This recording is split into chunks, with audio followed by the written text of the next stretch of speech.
Hello guys, welcome to my channel Astrohit. मेरा नाम है रोहित सिक्का और आप देख रहे हैं मेरा चैनल एस्ट्रोहित। दोस्तों, आज हम बात करते हैं कि आप अपने स्वभाव को कैसे जान सकते हैं, आप अपने नेचर को कैसे जान सकते हैं, आपका असली में नेचर कैसा है।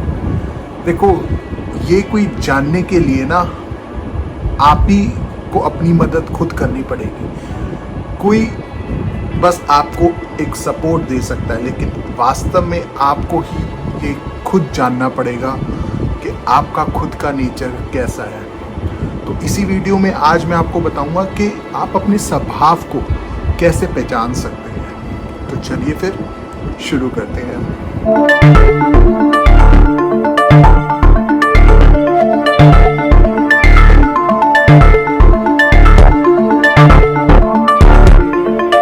दोस्तों देखो, जो स्वभाव है ना वो दो तरीके के होते हैं। एक स्वभाव होता है मटेरियलिस्टिक स्वभाव और एक स्वभाव होता है स्पिरिचुअल स्वभाव।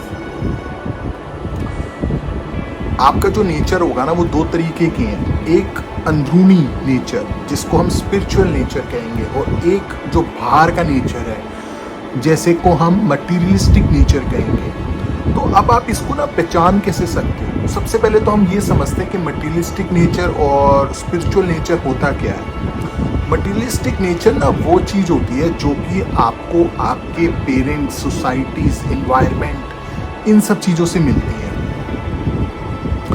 ठीक है, अब जैसे आपका एक आदत बन जाती है ना, आप जैसे जिस घर में रहते हो या आपके कोई फ्रेंड सर्कल है, तो आपकी सोसाइटीज़ है, आपके साथ रहना, उठना, खाना, बैठना, पीना सब कुछ होता है। तो वो क्या है, आपका एक एनवायरनमेंट बन गया।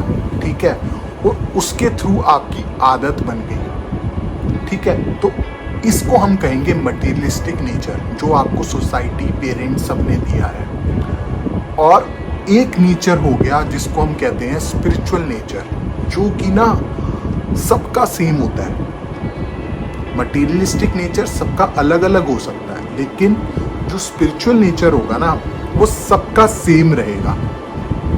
तभी उपनिषदों में ये एक श्लोक भी आता है, अहम ब्रह्मास्मि, कि मैं ही परमात्मा हूँ।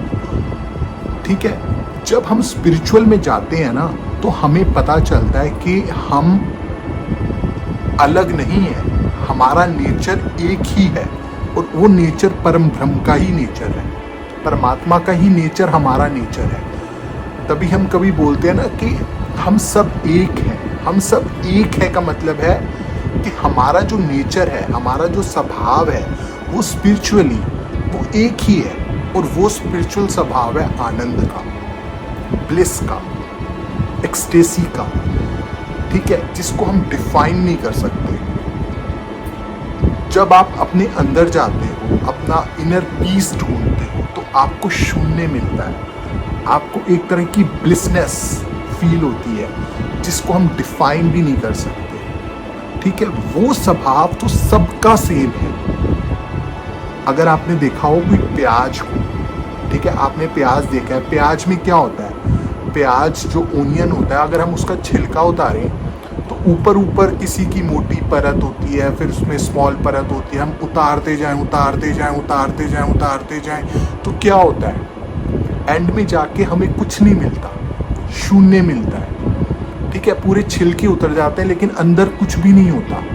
इसी तरीके से जब हम स्पिरिचुअली अपना स्वभाव जानने की कोशिश करते हैं ना, तो हमें अंदर कुछ नहीं मिलता, जीरोनेसनेस।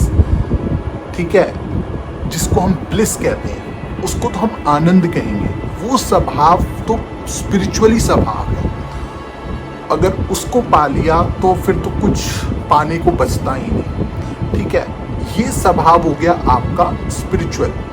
अब एक स्वभाव जो मटेरियलिस्टिक है ना, वो आपकी पेरेंटिंग, सोसाइटीज, एनवायरनमेंट, ये सब ने दिया है। तो हमें अब इन दोनों स्वभावों को जानना है। ठीक है, मटीरियलिस्टिक स्वभाव को भी और स्पिरिचुअल स्वभाव को भी। मटीरियलिस्टिक स्वभाव को आप कैसे जानोगे? जब आप अपने इमोशंस को देखना शुरू कर दोगे, उसको अवेयरनेस में अगर आप अपने इमोशंस को लाओगे, आप अपने इमोशंस के अवेयर हो जाओगे, तब आप धीरे धीरे आपको पता चलेगा कि ये मैं नहीं हूँ। ठीक है, ये गुस्सा आ रहा है कहीं और से आ रहा है, अगर ये हंसी भी आ रही है तो ये कहीं और से आ रही है। ठीक है, तो आप जैसे जैसे अवेयर होते जाओगे ना, आपको पता चलता जाएगा कि आपका स्वभाव ये भारी स्वभाव है, लेकिन ये वास्तव में मैं नहीं हूँ, ये मेरा भारी स्वभाव है, इसके अकॉर्डिंग मुझे काम करना है। ठीक है, तो आपको अगर मटीरियलिस्टिक सक्सेस चाहिए तो आप अपने मटीरियलिस्टिक स्वभाव को समझो और उसके ऊपर वर्क करो। और स्पिरिचुअल स्वभाव अगर आपको जानना है तो उसके लिए आपको रखना पड़ेगा पेशेंस और परमात्मा की के ऊपर श्रद्धा, यूनिवर्स के ऊपर श्रद्धा, या जो भी आपका भगवान, जो को भी आपकी भगवान की डेफिनेशन है, उसके ऊपर विश्वास। ठीक है, क्योंकि वो तो उस ऊपर वाले की मर्जी से नहीं मिलता।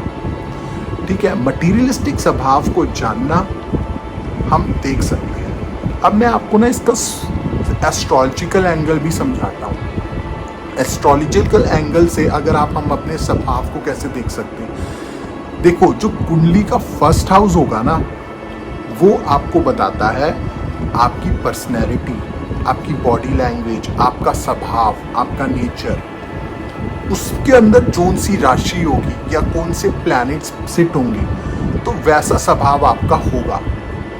जैसे कि अगर किसी का सूर्य फर्स्ट हाउस में है तो वो पर्सन ना बहुत ज़्यादा इगोइस्टिक होगा, उसके अंदर कॉन्फिडेंस तो होगा, डोमिनेंस नेचर का भी होगा, लेकिन उसके अंदर ना थोड़ी सी ईगोनेसनेस होगी, लीडरशिप क्वालिटीज़ उसके अंदर होंगी, क्योंकि सूर्य जो है ना वो राजा है, वो किंग है, तो उसके अंदर किंग जैसी क्वालिटीज़ होंगी। अगर फर्स्ट हाउस में, जैसे कि हमारी लगन हाउस में अगर आपका चंद्रमा आ जाए तो ऐसा इंसान बड़ा इमोशनल होता है, क्रिएटिविटी उसके अंदर होती है। ठीक है, मंगल आ जाए फर्स्ट हाउस में तो ऐसा पर्सन बहुत एग्रेसिव होता है, या उसकी राशि आ जाए, ठीक है, बहुत ही ज़्यादा स्ट्रॉन्ग, डोमिनेंट, एग्रेसिव नेचर का, गुस्सा करने वाला।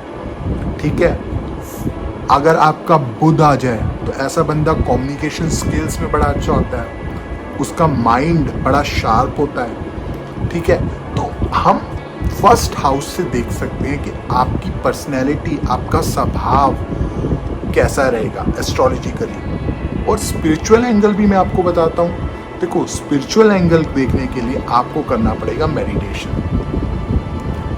आपको करने पड़ेंगे इमोशंस रिलीज।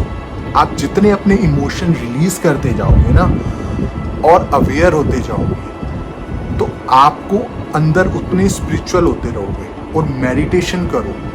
ठीक है, जैसे जैसे आप इमोशंस अपने एक्सप्रेस करने स्टार्ट करोगे, मेडिटेशन करनी स्टार्ट कर दोगे, तो आपको स्पिरिचुअली आप और कनेक्टेड होते जाओगे और आपको अपना स्वभाव, जो ब्लिस की मैंने पहले बात करी, वो आपको पता चलना शुरू हो जाएगा। ठीक है, तो दो तरीके के स्वभाव अब आप समझ गए, एक मटेरियलिस्टिक स्वभाव और एक स्पिरिचुअल स्वभाव। तो हम इन दोनों पे हमें वर्क करना है। तो मेरी कोशिश तो यही रहती है कि आपको मैं एक सपोर्ट, एक हेल्प कर सकूं, क्योंकि मैं भी इस प्रैक्टिस में हूं और मेरा भी ये कर्तव्य बनता है कि मैं आप जैसे दोस्तों के लिए भी आप लोगों का साथ दूं। और एस्ट्रोलॉजी भी अगर आपको कुछ अगर आपको पूछना होता है तो डिस्क्रिप्शन में मेरा नंबर होता है, आप कॉल करके मेरे से पूछ लिया करो। ठीक है दोस्तों, अगर वीडियो अच्छी लगी इसको लाइक, शेयर, सब्सक्राइब चैनल को और कमेंट जरूर करना और मुझे बताओ आपको और किस टॉपिक पे वीडियो चाहिए, मैं उस पर ज़रूर बनाऊंगा। और अगर आपको कंसल्टेशन चाहिए तो प्लीज़ मेरे से आप कांटेक्ट कर सकते हैं। व्हाट्सएप पे पहले आप मुझे हाय भेजो, अपनी अपॉइंटमेंट बुक करो और कंसल्टेशन बुक कर सकते हो। ठीक है दोस्तों, फिर मिलते हैं हम किसी और वीडियो में, तब तक के लिए मौज लो, बाय बाय।